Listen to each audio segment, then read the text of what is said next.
চাকরি বাঁচাতে রেজিস্ট্রারের পা জড়িয়ে কাঁদছেন মহিলা নিরাপত্তা কর্মী।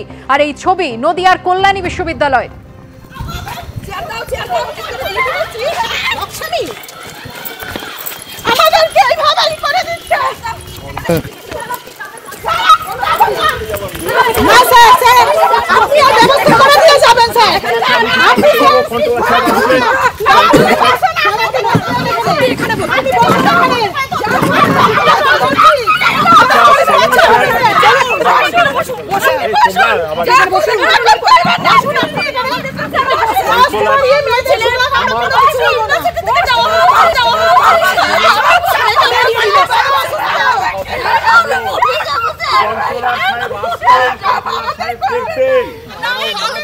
যখন ছিলেন তখন আমাদেরকে